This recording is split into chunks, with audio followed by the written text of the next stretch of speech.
നമസ്കാരം. കേരളത്തിലെ പ്രമുഖനായ ഒരു ജാതി നേതാവിൻ്റെ ഒരു പ്രസ്താവന കണ്ടു. ആ പ്രസ്താവന എങ്ങനെയാണ്: ശബരിമല യുവതി പ്രവേശം സർക്കാർ നിലപാട് മാറ്റരുത്, പുരോഗമന ആശയങ്ങളിൽ നിന്ന് പിന്തിരിയരുത്.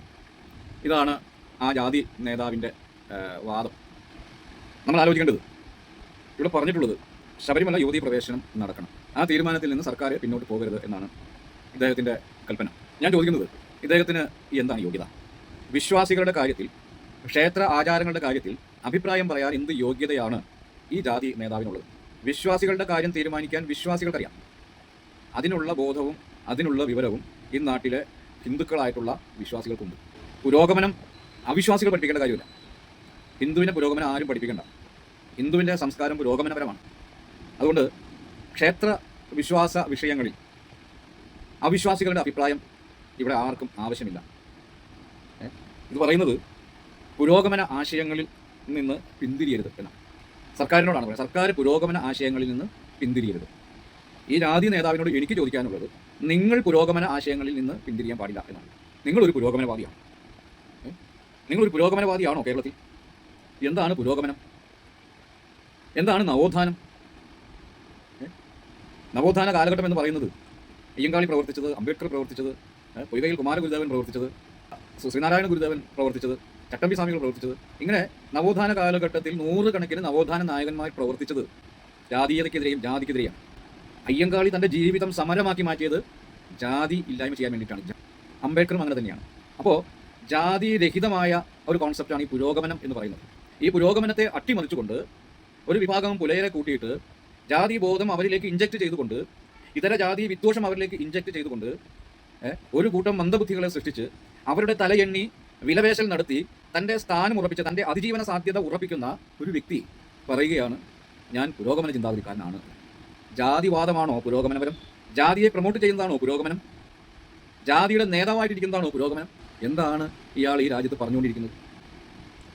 എന്തുകൊണ്ടാണ് ഈ പട്ടിക സമൂഹം, പ്രത്യേകിച്ച് പുലയരും പറയലുമായിട്ടുള്ള ആളുകൾ അംബേദ്കറെയും അയ്യങ്കാളിയെയും പഠിക്കാത്തത്? എന്തുകൊണ്ടാണ്? അയ്യങ്കാളി ഇവിടെ സമരം നടത്തിയത്, അയ്യങ്കാളി ഇവിടെ വില്ലുവണ്ടി പായിച്ചത് ഇവിടുത്തെ ജാതിക്കെതിരെയല്ലേ?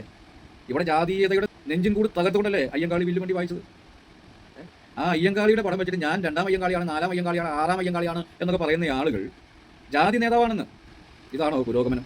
ഇയാളിത് കേരളത്തിൽ വന്നിട്ട് പറയുകയാണ്, ഞാൻ പുലയരുടെ നേതാവാണ്, ഞാൻ പുരോഗമനവാദിയാണ്. അംബേദ്കർ എഴുതിയ ജാതി നിർമൂലനം ഒരു പക്ഷേ വാങ്ങിച്ച് അലമാരിക്കകത്ത് വെച്ചിട്ടുണ്ടാവും. ജാതി നിർമൂലനം എന്ന പുസ്തകം വാങ്ങി അലമാരിയിൽ വെച്ചിട്ടാണ് ഈ രാജാക്കന്മാർ ഇത്തരത്തിലുള്ള പുരോഗമന പ്രഖ്യാപനങ്ങൾ നടത്തുന്നത്. എന്തൊരു വിരോധാഭാസമാണെന്ന് നോക്കണം. എന്തിനാണ് അയ്യങ്കാളി 10 BA-ക്കാരെ കണ്ടിട്ട് മരിച്ചാൽ മതി എന്നുള്ളൊരു ആഗ്രഹം അദ്ദേഹം പറഞ്ഞത്? എന്ത് പ്രയോജനം? ആയിരക്കണക്കിന് അഭ്യസ്തവിധരായിട്ടുള്ള ഡിഗ്രി ഹോൾഡേഴ്സ് ആയിട്ടുള്ള വിദ്യാസമ്പന്നരായിട്ടുള്ള ആളുകൾ ഈ സമുദായത്തിൽ നിന്നുണ്ടായിട്ട് എന്തുകൊണ്ട് അയ്യങ്കാളിയെ പഠിച്ചില്ല? എന്തുകൊണ്ട് അംബേദ്കറെ പഠിച്ചില്ല? ജാതി നിർമൂലനം വായിച്ചില്ല? ജാതി നിർമൂലനമാണോ പുരോഗമനം? ജാതിയെ ഊട്ടി ഉറപ്പിക്കുന്നതാണോ പുരോഗമനം? ചിന്തിക്കേണ്ട വിഷയം തന്നെയല്ലേ? എന്തുകൊണ്ടാണ് ഈ സമുദായം, ഈ സമൂഹം ഗുരുനിന്ദ ചെയ്തുകൊണ്ട്, അയ്യങ്കാളിയെ നിന്ദിച്ചുകൊണ്ട് അവഹേളിച്ചുകൊണ്ട്, അംബേദ്കറെ നിന്ദിച്ചുകൊണ്ട് അവഹേളിച്ചുകൊണ്ട്, അവരുടെ ആശയങ്ങൾക്ക് ഘടകവിരുദ്ധമായിട്ടുള്ള ഒരു ആശയവും പേറി എങ്ങോട്ടാണ് യാത്ര? ഈ ശബരിമലയുടെ വിഷയം പറയാൻ ഈ ജാതി നേതാവിന് എന്ത് അവകാശം, എന്ത് അധികാരം? അയാളൊരു ജാതി നേതാവാകുന്നത് തെറ്റൊന്നും അല്ല, അത്ര മാർഗമൊന്നുമല്ല. അയ്യങ്കാളി അംബേദ്കറെ പറയാതിരുന്നാൽ മതി. ഞാൻ അംബേദ്കറിസ്റ്റാണ്, ഞാൻ അയ്യങ്കാളിസ്റ്റാണ്, ഞാൻ 4-ാം അയ്യങ്കാളിയാണ്, 6-ാം അയ്യങ്കാളിയാണെന്ന് പറയുന്നത് മതി. ജാതി പറയുന്നതൊന്നും കുഴപ്പമില്ല.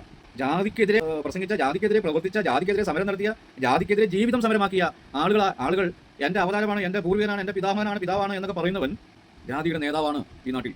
വിരോധാഭാസമല്ലേ? എന്നിട്ട് ശബരിമലയിൽ യുവതികളെ കയറ്റണമെന്ന് പോലും. താനൊരു കാര്യം ചെയ്യും, തൻ്റെ ഭാര്യയെയും മകളെയും ശബരിമലയിൽ കയറ്റ് വിപ്ലവം നടത്തുക. എന്തിനാണ് വല്ല പെണ്ണുങ്ങളെയും അതിന് പ്രലോഭിപ്പിച്ച് ശബരിമലയിലേക്ക് വിട്ട് ഭക്തന്മാരുടെ അടിമേടിക്കാനുള്ള അവസരം ഉണ്ടാക്കി കൊടുക്കുന്നത്? ഭക്തന്മാരുടെ അടിമേടിക്കാനുള്ള അവസരം അന്യ പെണ്ണുങ്ങൾക്ക് ഉണ്ടാക്കി കൊടുക്കാതെ സ്വന്തം ഭാര്യയ്ക്കും മകൾക്കും കൊടുക്കുക. അതല്ലേ അന്തസ്സായിട്ട് ചെയ്യേണ്ടത്? മാതൃക കാണിക്കുക. പുരോഗമന ആശയങ്ങളിൽ നിന്ന് സർക്കാർ പിൻവാങ്ങരുത് എന്ന് പറഞ്ഞ് അഭ്യാസം എടുക്കുമ്പോൾ ആ പുരോഗമനം സ്വന്തം കുടുംബത്തിൽ നിന്ന് തുടങ്ങട്ടെ. അതല്ലേ അതിൻ്റെ ശരി, അതല്ലേ ന്യായം? ശബരിമലയുടെ കാര്യം തീരുമാനിക്കാൻ ഇവിടെ ഭക്തന്മാരുണ്ട്. ആ ഭക്തന്മാർ തീരുമാനിച്ചോളൂ. വിശ്വാസികളുണ്ട്, അവർ തീരുമാനിച്ചോളും. അവർക്ക് അതിനുള്ള പ്രാപ്തിയൊക്കെ ഉണ്ട്. ഇങ്ങനെ പരസ്പര വിരുദ്ധമായിട്ട് സംസാരിക്കുന്ന ഒരു വികട ജാതിവാദിയുടെ അപരിഷ്കൃത ചിന്തയെ പേറുന്ന, ആ ജാതി ബോധത്തെ പേറുന്ന ഒരു ജാതിവാദിയുടെ അഭിപ്രായം ആവശ്യമില്ല ഈ രാജ്യത്തെ വിശ്വാസികളായ ഹിന്ദുക്കളെ സംബന്ധിച്ച്. അപ്പോൾ അതുകൊണ്ട് അത്തരം അഭ്യാസങ്ങളൊന്നും ആരും എടുക്കണ്ട. ശബരിമലയിൽ യുവതി പ്രവേശനം വേണോ വേണ്ടോ എന്നുള്ള കാര്യം ഇവിടുത്തെ ഭക്തന്മാർ തീരുമാനിച്ചോളും. അതിനു വേണ്ടിയിട്ട് ആരും വെള്ളം കോരണ്ട. പിന്നെ ഇങ്ങനെ പറഞ്ഞു കഴിഞ്ഞാൽ ചില കഞ്ഞി കുടിക്കാനും നിലനിന്ന് പോകാനും ഒക്കെ അച്ചാരം കിട്ടുമെങ്കിൽ അത് അങ്ങനെ ചെയ്തു. അത് അതിന് വേണ്ടിയിട്ടായി പറയണമെന്ന് എല്ലാവർക്കും അറിയാം. ചില ആളുകളെ സുഖിപ്പിച്ച് കഴിഞ്ഞാൽ കഞ്ഞി കൂടി നടക്കും. അതുകൊണ്ടാണ് ഇത് പറയുന്നത്. അല്ലെങ്കിൽ ഇപ്പോൾ സമുദായത്തിന് എന്ത് ദോഷമുണ്ട്? ശബരിമലയിൽ യുവതി കയറാതിരിക്കുകയോ ചെയ്യുന്നതുമായിട്ട് പുലയ സമുദായത്തിന് അല്ലെങ്കിൽ ഇവിടുത്തെ ജാതി സമുദായങ്ങൾക്ക് എന്താണ് പ്രശ്നം? എന്താണ് അവരുടെ വിഷയം? അപ്പോൾ പിന്നെ എന്തിനാണ് ഇത് പറയുന്നത്? ഇത് പറയുന്നത് കൃത്യമായിട്ട് കഞ്ഞുപിടിക്കാൻ വഹാൻ എഴുതുക എന്നുള്ളത് തന്നെയാണ്. ഈ പാവങ്ങളുടെ ഈ ചിന്താശേഷി ഇല്ലാത്തവരാണല്ലോ അംബേദ്കറെയും അയ്യങ്കാളിയും വായിച്ചവർ ഒരിക്കലും ജാതിവാദി ആയിരിക്കാൻ ന്യായമില്ല. അല്ലെങ്കിൽ അങ്ങനെ പഠിപ്പിക്കപ്പെട്ടിരിക്കുന്നു. അംബേദ്കർ ജാതിക്ക് പുലയർക്ക് വേണ്ടിയിട്ടാണ് അയ്യങ്കാളി പ്രവർത്തിച്ചത്, പറയർക്ക് വേണ്ടിയിട്ടാണ് അംബേദ്കർ പ്രവർത്തിച്ചത് എന്ന് വരെ പറയുന്ന വിവരദോഷികളുടെ നാട്. അങ്ങനെയുള്ള ആളുകൾ ഇങ്ങനെയുള്ള നേതാക്കന്മാരെ ചുമക്കും എന്നുള്ള കാര്യത്തിൽ യാതൊരു സംശയമില്ല. അതൊരു പുരോഗമനം. നവോത്ഥാന മൂല്യങ്ങൾ എന്താണ്? ഈ നവോത്ഥാന മൂല്യങ്ങൾ കൊയ്യലപ്പച്ചനും കുമാരഗുരുദേവനും ചട്ടമ്പി സ്വാമികളും ശ്രീനാരായണ ഗുരുവും പാർഡി അബ്രാഹാം ജോൺ ജോസഫും അങ്ങനെ ആയിരക്കണക്കിന് ആളുകൾ ഇവിടെ നവോത്ഥാനത്തിന് വേണ്ടിയിട്ട് പ്രവർത്തിച്ചു എന്ന് പറഞ്ഞാൽ ജാതിക്കെതിരെ ജാതി അസമത്വങ്ങൾക്കെതിരെ ഇവിടെ പ്രവർത്തിച്ചു. അതാണ് പുരോഗമനപരമായിട്ടുള്ള ഒരു പ്രവർത്തനം എന്ന് പറയുന്നത്. ആ പ്രവർത്തനങ്ങളെ ആകെ അട്ടിമറിച്ചിട്ട് ഗുരുതുല്യന്മാരായിട്ടുള്ള ഡോക്ടർ അംബേദ്കർ അയ്യങ്കാളിയുടെയും ഫോട്ടോ വെച്ചിട്ട് അവരെന്താണോ പറഞ്ഞത് അതിന് ഘടകവിരുദ്ധമായിട്ടുള്ള കാര്യങ്ങൾ അവരുടെ അണികളെ പഠിപ്പിക്കുകയും അവരെ ഇങ്ങനെ കാൽ കീഴിൽ അടിമകളെ പോലെ ചവിട്ടി അരയ്ക്കുകയും അവരെ കാണിച്ച് കുമ്പ വീർപ്പിക്കുകയും ചെയ്യുന്ന ഒരു കൂട്ടം നേതാക്കന്മാർ ഈ ഭാഗത്തുണ്ട് എന്നുള്ള കാര്യം വസ്തുതാപരമായിട്ടുള്ള കാര്യം തന്നെയാണ്.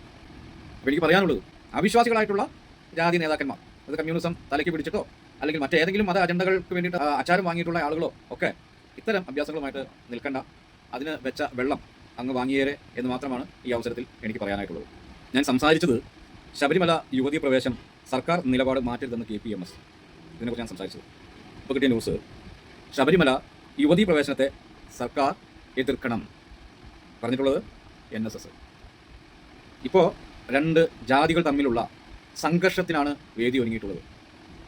പുലയ സമുദായത്തിൽ വളരെ ചുരുക്കം ആളുകളാണ് അവിശ്വാസികളായിട്ടുള്ളത്, ഭൂരിപക്ഷം ആളുകളും വിശ്വാസികളാണ്. NSSലും അതുപോലെ തന്നെയാണ്, വളരെ കുറച്ച് ആളുകൾ അവിശ്വാസികളായിട്ടുണ്ട്.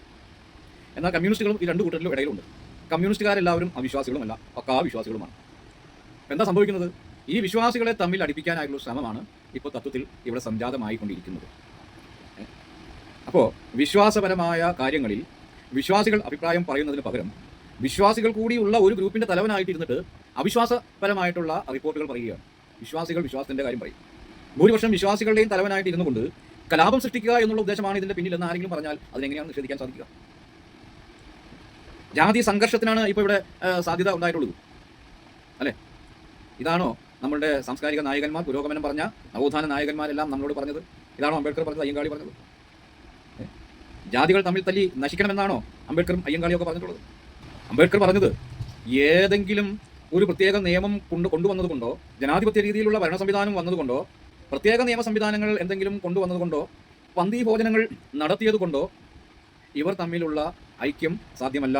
മറിച്ച് സ്നേഹം ഒന്നുകൊണ്ട് മാത്രമേ ഈ രണ്ടു കൂട്ടരും, അവർണനും അവർണനും തമ്മിലുള്ള വ്യത്യാസമാണല്ലോ ഇവിടെ എടുത്ത് പറയുന്നത്. അപ്പോൾ ഈ സവർണരെയും അവർണരെയും യോജിപ്പിക്കാൻ പ്രത്യേക നിയമം കൊണ്ടുവന്നുകൊണ്ട് സാധ്യമല്ല. ഏതെങ്കിലും തെരഞ്ഞെടുപ്പ് സംവിധാനങ്ങൾ ഏർപ്പെടുത്തിയതുകൊണ്ട് കാര്യമില്ല. സ്നേഹം ഒന്നുകൊണ്ട് മാത്രമേ സാധിക്കുകയുള്ളൂ എന്ന് ഡോക്ടർ അംബേദ്കർ അസന്നിഗ്ധമായിട്ട് പറഞ്ഞിട്ടുണ്ട്. അംബേദ്കറിസമാണ് എന്ന് പറയുന്ന ഈ അവിശ്വാസിയായിട്ടുള്ള ജാതിവാദിയായിട്ടുള്ള ഈ നേതാവ് എന്തിനാണ് കോപ്പ് കൂട്ടിയിട്ടുള്ളത്? അംബേദ്കർ പറഞ്ഞ കാര്യത്തിനാണ് കോപ്പ് കൂട്ടിയിട്ടുള്ളത്. അപ്പോൾ ഇവിടെ ഇന്ത്യയിലുള്ള 3000-ൽ പരം ജാതികളും ജാതിബോധം വെടിഞ്ഞ് ഏകരാഷ്ട്രഭാവത്തിൽ ഐക്യപ്പെടണമെന്നതാണ് അംബേദ്കർ മുൻപോട്ട് വെച്ച ആശയം. അതാണ് അംബേദ്കറിന്റെ ദേശീയമായിട്ടുള്ള കാഴ്ചപ്പാട്. മനസ്സിലായോ? ആ കാഴ്ചപ്പാടിനെ അട്ടിമറിക്കുന്ന പ്രസ്താവനകളാണ് ഈ അവിശ്വാസികളായിട്ടുള്ള ജാതി നേതാക്കന്മാർ നടത്തിക്കൊണ്ടിരിക്കുന്നത്. ആർക്ക് വേണ്ടിയിട്ടാണ്? വിധ്വംസക ശക്തികളുടെ അച്ചാരം വാങ്ങിക്കൊണ്ട് രാജ്യത്ത് ജാതീയമായിട്ടുള്ള കലാപങ്ങൾ സൃഷ്ടിക്കാനായിട്ടുള്ള ഗൂഢമായ നീക്കങ്ങളുടെ ഭാഗമാണ് ഇതെല്ലാം. ചിന്തിക്കുക, പുലയർ ചിന്തിക്കുക, പറയർ ചിന്തിക്കുക. അംബേദ്കറും അയ്യങ്കാളിയും നവോത്ഥാന നായകന്മാരും നമ്മെ പഠിപ്പിക്കാൻ, നമ്മളെ മനസ്സിലാക്കിക്കാൻ ശ്രമിച്ചത് എന്താണെന്നും നമ്മൾ എത്തരത്തിലുള്ള ഒരു ജനതയാകണമെന്നാണ് അവർ സ്വപ്നം കണ്ടത് എന്ന് മനസ്സിലാക്കാൻ അവരെ വായിക്കണമെന്ന് ഈ നേതാക്കന്മാർ, നിങ്ങളുടെ തലയെണ്ണി അന്നം ഭുജിക്കുന്ന ഈ നേതാക്കന്മാരുടെ വിടുവായത്വം കേൾക്കാതെ പച്ച മലയാളത്തിൽ അംബേദ്കറേയും അയ്യങ്കാളിയുടെയൊക്കെ ചരിത്രങ്ങൾ അവരുടെ ദർശനങ്ങൾ എഴുതി വിപണിയിൽ നിന്ന് വാങ്ങിക്കാൻ കിട്ടുമെന്ന് അത് വായിച്ച് അല്പമെങ്കിലും അവരൊന്ന് മനസ്സിലാക്കണം. അംബേദ്കറേയും അയ്യങ്കാളിയെയും അവരെന്താണ് ഈ സമൂഹത്തിൽ ചെയ്യാനായിട്ട് ആഗ്രഹിച്ചത്? അവരൊരിക്കലും കലാപത്തിന് ആഹ്വാനം ചെയ്തില്ല. അംബേദ്കർ വലിയ വിപ്ലവം നടത്തിയത് ഒരാളുടെ പോലും രക്തം ചിന്താതെയാണ്. അത് നമ്മൾ തിരിച്ചറിയാം. അപ്പോൾ നമ്മൾ പഠിക്കുക, അംബേദ്കറെ പഠിക്കുക, അയ്യങ്കാളിയെ പഠിക്കുക, ഐക്യപ്പെടാനായിട്ടുള്ളൊരു മാനസികാവസ്ഥ ഉണ്ടാക്കുക. 3000-ൽ പരം ജാതികൾ പരസ്പരം തമ്മിൽ തല്ലാൻ നോക്കിക്കഴിഞ്ഞാൽ അതിന് വേണ്ടിയിട്ടുള്ള കാരണങ്ങൾ ഒരുക്കി കൊടുക്കാൻ ചില ജാതി നേതാക്കന്മാർ അവതരിച്ചിട്ടുണ്ട്. അപ്പോൾ അതുകൊണ്ട് ഈ കലാപങ്ങളല്ല, സംഘർഷങ്ങളല്ല, ഐക്യപ്പെടലാണ്. അത് സ്നേഹത്തിൻ്റെ അടിസ്ഥാനത്തിൽ ഐക്യപ്പെടണമെന്ന് ഡോക്ടർ അംബേദ്കർ വളരെ വിശദമായിട്ട് പറഞ്ഞിട്ടുണ്ട്. അതുകൊണ്ട് ഇത്തരത്തിലുള്ള ക്ഷുദ്ര ചിന്തകളെ തിരിച്ചറിഞ്ഞ് അവയെ പടിയടച്ച് പിന്തുണയ്ക്കാൻ അണികൾ തയ്യാറാകണം എന്ന് മാത്രമാണ് എനിക്ക് ഈ അവസരത്തിൽ പറയാനുള്ളത്. എല്ലാവർക്കും നന്ദി, നമസ്കാരം.